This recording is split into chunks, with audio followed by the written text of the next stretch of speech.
And the other one is JD because of my initials. And I'm just like, I ignore that one too because it doesn't register you're talking to me. How about this one? J Money. J Money? Yeah. Oh my God, no. Yeah. I'll get you a nice necklace. Oh, with it in cursive. get my teeth all gold. Be like, Yeah. hey, how you doing? You might as well. Yeah. That's what this episode of the NerdBrand Podcast is about. How to introduce That's yourself. how you make sales. Yeah. So this is going to be a follow-up to the first part. It was our last episode, but this one is Sales Tip Series Part 2, How to Introduce Yourself. And, yeah, I introduced myself as Jason. You all have identity issues. I really do. I'm doing okay. I know a person that has major identity issues in their organization, looking at the booth. Hey, be nice to him. Yeah, I still can't call him by his last name. I still say Robert. I'm sorry. You got to when somebody's introduced to me the first time, that's how I remember. I mean, Johnstone is a pretty strong last name, and it could be a first name and a last name. Yeah, I don't know.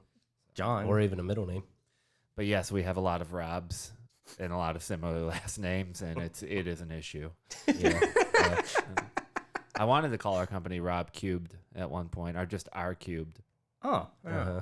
I A like good that. name. Yeah. So I've seen But it it's be not- squared because there's two Brooks. yeah, I like that. It's catchy. It's not as good as R Cubed. No. No, Yeah. Yeah, you might want to spell out cubed. but I'll- you can I'll call let me. 'em know. You can call me Rob. You can call me Robert. You can call me Johnstone. Call me J Rock, Hey, you. or you can call me you. That's fine. Too. How about RJ? RJ. No. No one ever calls me that. Oh, I never thought of that. I think of the raccoon from Over the Hedge when I hear RJ. I'm going to call you Rouge. Urge. Now you're a syllable. Just don't call me Bob. I'm only 33. I'm not a Bob yet. Oh, right. Yeah. What about Bobby? Nah, Yeah. I'm not. I'm also not 3. Not 9 years old. Come here, Bobby. Well, I like to give people names like that, so that's a new one. You got it. You're Bobby to me now. There's a movie Deal with that it. I thought was funny. It was I can't remember the actress's name because it was Chris Pines. It was Chris Pratt's ex-wife, and she played a Playboy bunny. And the way that she would remember names is she would talk in monster voice. So she would meet somebody, and they say, "Hi, my name's Michaela." And she goes, "Michaela," and then that way, that's the mechanism she used to remember. And I just thought that's a great comedic Hey, if it worked. thing. Yeah. So everybody's got their thing on how to introduce themselves, but on this podcast, where it's a little rough out there. So we've seen the struggle. It's tough to introduce yourself, especially if you're not very outgoing. If you're meek. Yeah, if you're meek. Right, play on words. Yeah.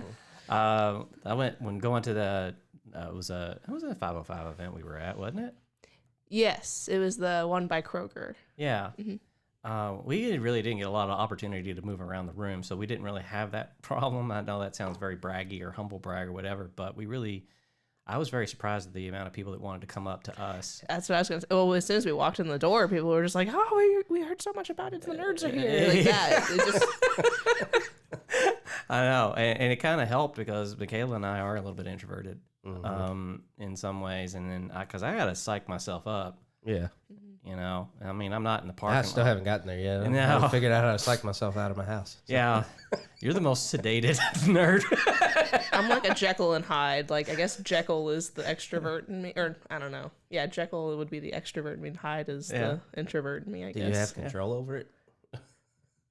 Like when I'm heavily medicated for it. I just mean when you can turn it on and turn it off. Yeah, it depends on how much not what I antihistamine think. is in my system. Yeah. It's like, what's your name? It's just Jason NerdBrand. Are you okay? And I'm on. It's Afrin. I'm on the Afrin. But it's hard to explain what you do in 30 seconds. You know, if you go to any sort of group, you have to stand up and give your thing for 30 seconds. Or even if you're face to face with somebody, your brain is like, okay, I got 30 seconds. Everybody says in blogs, you got 30 seconds. I got 30 seconds. It's 30 seconds that I have. You know, this episode's going to be a little bit high strung because I took a sip of Sprite. But there's no caffeine in there. Yeah, I know, but my brain is like, brink. So anyways, don't think about closing a sale. That might help. Also, we've talked about before on previous episodes about when you go into a networking event, don't be sad, angry, mad, hungry. and try to think about maybe making a friend. I know that sounds really weird, but, it gets your brain out of that, I have to do something or achieve something when I get into the room feeling, which I think causes the anxiety that creates this issue. So since you two brought it up, what are, because you've both been out before in public, what are some of the tricks that you employ to introduce yourself? If somebody cold walks up to you and asks you and you don't know them, like, what do you do? Or what do you do? I know John's like, I'm the wrong person. Because John's like, I don't go outside, Jason. I usually do this, and I wait for other people to speak, and then I find my path. I'm not the one who. You don't have to be that. You don't have to be the person who starts the conversation. I think you can engage in a conversation and add value to it by stepping back for a minute, let other people open the doors.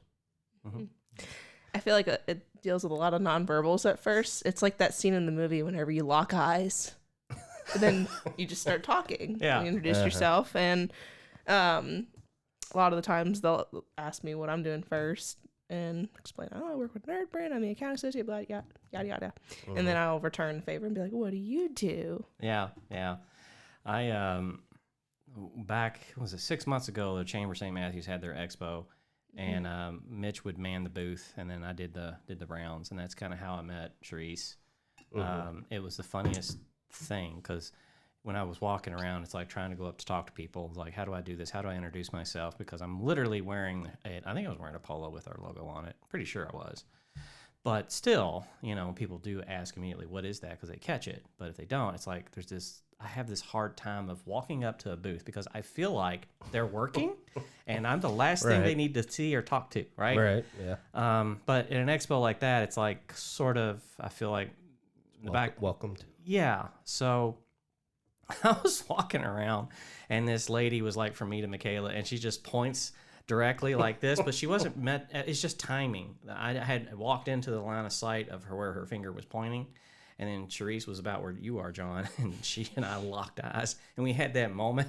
We were like, we don't care what's going on anymore. We want to talk, because there was something that she saw, and it was like, wait, what is that? Yeah. So that helps a lot. I'm not saying that you should go out wearing, like a clown nose or something when you meet people to create conversation, but hey, having something to generate a question, curiosity. I mean, that's. Thank you for saying that. Yeah, I know you're getting to that eventually. I think it's on this one. Yeah. Curiosity is a big tactic of mine in talking to people in sales.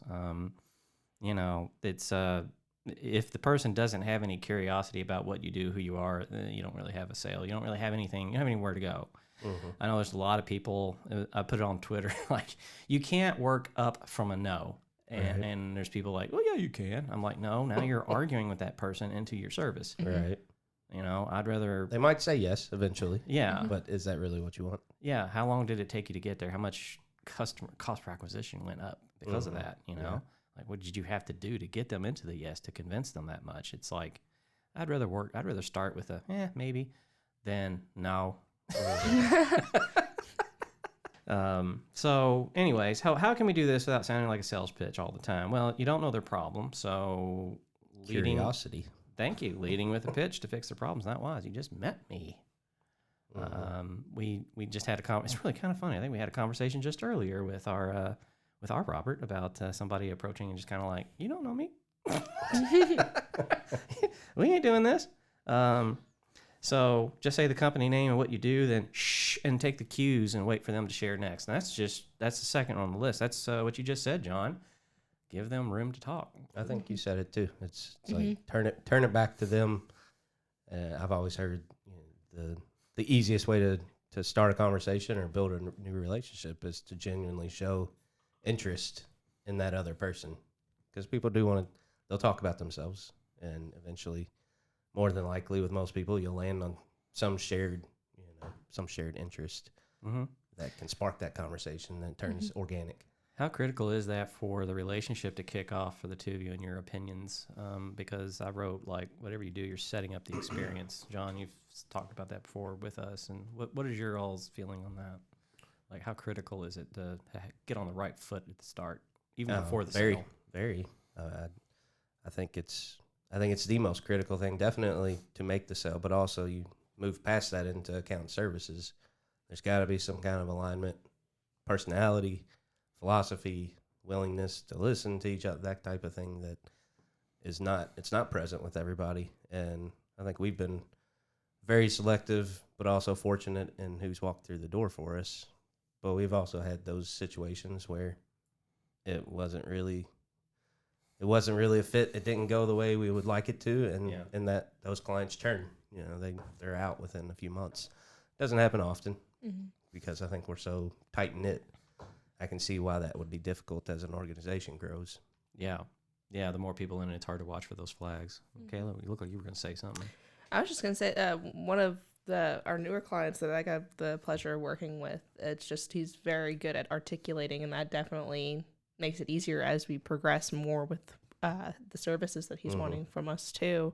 So that genuine good foundation of communicating with that person, that prospect, it does create a really good foundation of what is to come in the future and how well the projects are going to go. Yeah, setting up expectations at the beginning is so important as well, because then you can say like, well, you know, people are very curious about anything web. Right. How did you make that work? You know, it's wizardry, as we've said. But there's the need. Do you need to know that? I mean, what's really going on for you to ask for that question? I try to like figure that out when I'm in front of somebody. Like, why did you ask that question? Not necessarily to how best to answer that question. If that makes sense. Yeah. In school, when you're undergraduate, you just kind of write a report on the book, whatever. You get to master's level, and you're like, okay, what was the author thinking about in their life at the time they wrote the book? And then you do your analysis on that. It's very different, right? So I'm always in that vein of things when I start talking to people, because there's people that perception is they're doing really well. But John, you and I have seen, like you just alluded to, it's like that's a very short spin. That's going to run out, and then when it's out, it's out. And if you're providing that service, they're going to look at you and go like, well, why didn't that work? Well, it's too late to say like, well, you just got a thing. Right. There's that. I think the comfort level, the openness. If you can't harbor that, and you can't harbor it with everybody or harvest it, whatever. I think that's a reality that helps in sales to make sure you're not wasting your time or beating yourself up. Like, you're not going to be friends with everybody that in a networking event. You're not going to mesh with everybody. You shouldn't be selling to those people that you don't mesh with, at least in like a service-based, relationship-based business. Yeah. I mean, it's other industries or businesses are going to differ. You can get away without relationships in certain companies, but in what we do, at least, I think from the get-go, if they don't feel comfortable revealing their the skeletons in their closet in regards to their brand and their business, it's not going to go as well as it could, at least. Yeah. I mean, I think I've shared before about Coca-Cola's 70-something% of their revenue is just from the brand, the name, which means they're not spending much in marketing. The rest of the revenue is marketing and various things, but it's like they have a very strong brand. So if you have a very strong brand, people know you, they come to you. What happens is that you now have less deliberation over what your offerings are from those prospects because you have a strong brand. The deliberation meaning like there's less pushback in the sales process of, I don't know, maybe, because if they're there and they're saying that, they really are saying, I really don't know what to do. Well, they what don't. You just said. They don't believe in the integrity of your business. Yeah. At the end of the day, if somebody's him-hawing, and I've never used that term in my life. But wow, mark that on the minute line, man. John said him haul. Mitchell, read that and go like, whoa. Mitch is rubbing off on me, unfortunately. I feel like we're in a spelling bee right now. Does that have a hyphen? I was trying to think of how to spell it when I said it. But if they're going back and forth, like if they're wavering on whether or not they're going to sign, but you've had 2 or 3 meetings and you've proposed something, and it does feel like, if you ask them the question, is there anything in here that you feel like is not what you need, ignoring the money, the cost of it, if they say yes to that, but they're still on the fence, they don't for whatever reason, they don't trust the integrity of your business. And sometimes it helps just to straight up ask that, like, what's going on? Like, what do you need to know about us? What more can we reveal? Or how do you want to spend time with us, in what format, so that you can feel more comfortable that we're going to deliver on what we say, and we're not just feeding you what you want to hear. Yeah. You also do, and it doesn't mean that the services come more cheaply, because professional services, the idea that professional services are cheap is a little bit, it's crazy to me. I'm just looking at that statement, I go like, that's kind of like saying I want something customized, but I'm going to buy a template, and I'm just kind of go like, what? But the costs into marketing reduce because the brand is doing more of the work now. And I think that's the other thing, because like you said, the trust is there. So you're saying that the goal is to build enough brand equity, brand awareness, and not just that you exist, but like the value that you provide. Obviously, that's going to result in more organic referrals, traffic, whatever you want to call it, and you're going to spend less on advertising. But you've got to build that. It's not something that you can just kind of wait around for. It takes actively being out there in person. It takes running the proper campaigns in the advertising space. It takes being a good company. I think that part gets glossed over. Like, just because you have a business doesn't mean that your message is meaningful to people. It doesn't mean that your product is meaningful to people. Even if it's successful, it still may just be like a commodity in everybody's brain. Yeah, Mitch is often fond of saying, like, don't be clever for the sake of being clever. So you don't want to develop a message that's clever. That's it. Like, no, you don't want to do that. That's not the way to go about it. Trends and fads fade and change. You don't want to go that route. It's very easy to kind of look at what we do and say, like, oh, you guys make slogans or make logos, or like, no, it can be, but it's that usually is actually after. Those are expressions. Yeah. Of the thing. Yeah. So parts of your brand that you have to work through is when you get into your messaging, you brought up equity. To build up the equity actually comes later, after the message is developed. You need to understand what values you have as a brand, as a company. You need to have your attributes, just like an attribute for a person. What are your attributes? They cannot be made up. This cannot be marketing jargon. This cannot be done in a boardroom. And like, that sounds right. That sounds good on a piece of paper. I can put that on a Google ad. Don't approach these things like that. Cannot be more emphatic about that, because it just comes off disingenuous. And Mitch also, for speaking for him, since he's not with us to this episode, is that genuine, be authentic. And if it's authentic, it's easy to say. It's just as easy as breathing. When you work all of those out, then you start to realize, like, wait, that's that's it. That's what we've been trying to say. And guess what happens? Introducing yourself is a lot easier. Yes. Because now you're in a room with people and you can say, I do this. This is why we exist. And then you're done. And then you can stop talking. And what do you think that makes the other person think about you? Makes you more credible and more likely to refer or even become a prospect of themselves. Yeah. We have a rule in web, don't make me think. If I go to your website and I got to figure out where to go, you just lost me. I think it's a lot that way with client relationships and stuff. You got to go into a room, got to talk to people. Don't make them think. You kind of be very direct about what you do. Branding is one of those conversations. Sometimes I go into a room and branding is a thing. I've talked about before, like, you don't sell branding, you build brands. And when somebody's like, what do you guys do? We've had somebody ask us that, like, what do you guys do? What do you guys specialize in? I just told them, like, we do branding. And then I quit talking.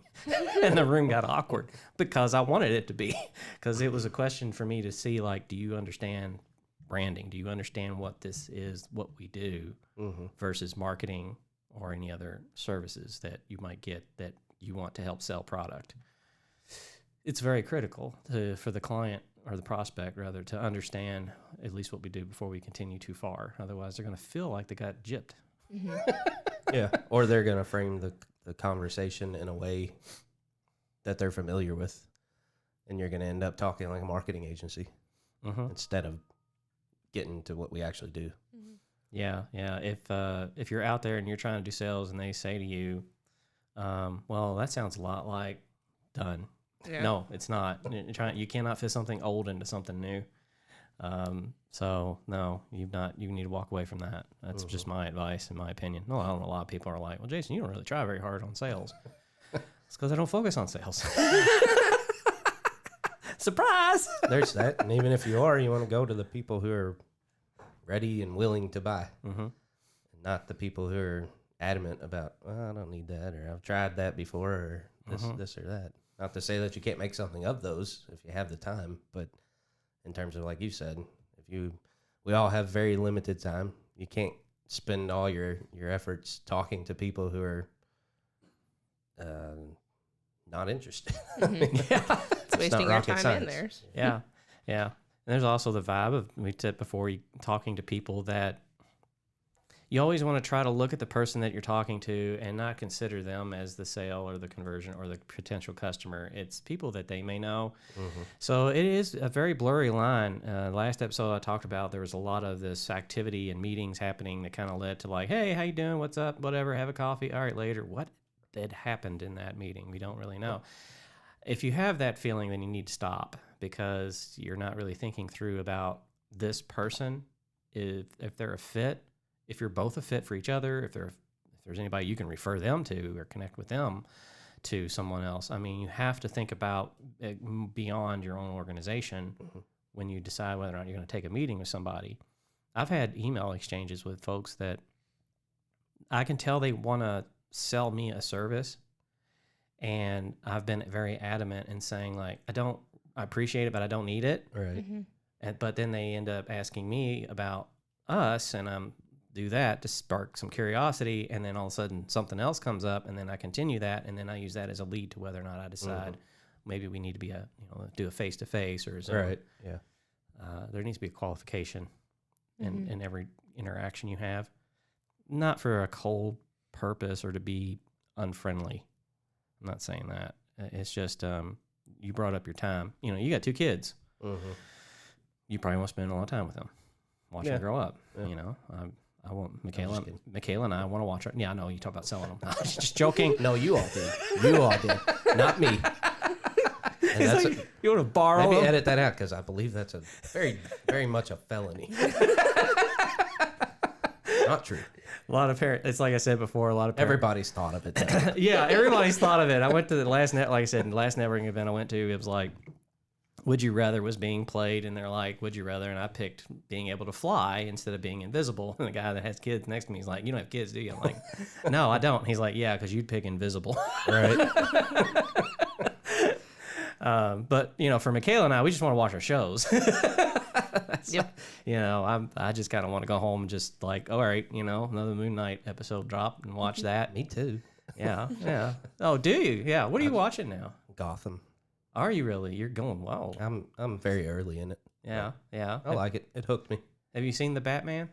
I have not yet. Okay. I keep seeing it on streaming platforms, but I'm like, I'm not paying for that. If you have HBO Max, you can just watch it. Well, give me your login. Again. Yeah. Don't HBO, don't listen to that. Yeah, maybe not put that in.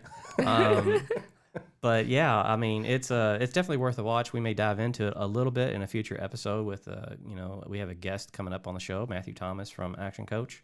It's going to be really hard to not talk with Matthew about relationships and services and not dive into the Batman. He's one of those guests where I'm like, it'd be like having Danny on the show. Like, we're going to talk about some nerd stuff. He's going to get deep in here. Well, why not get like philosophical? Like, apply whatever parts of the plot can apply to what the discussion topic is. That's don't blow people up when you're in sales. Don't throw grenades and such. Don't hit people in the head with a batarang. No.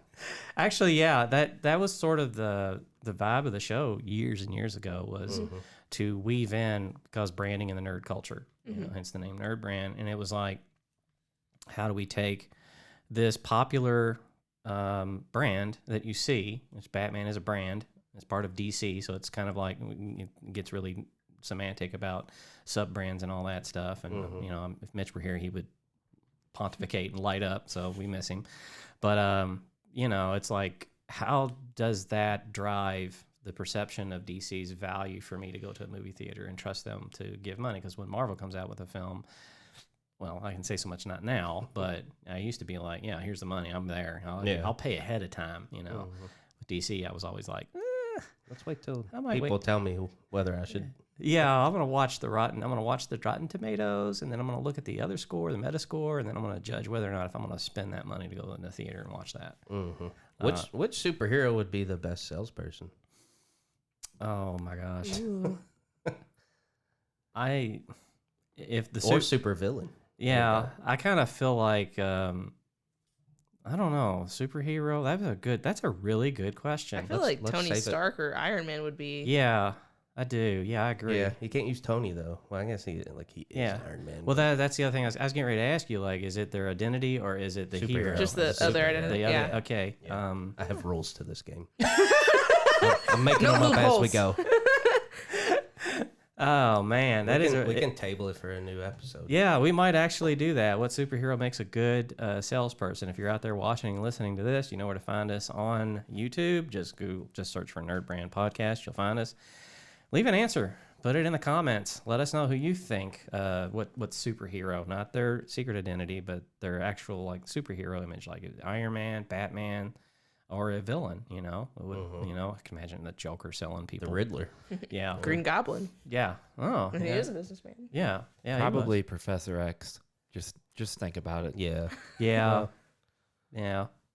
Yeah. The Joker would just scare people into buying things.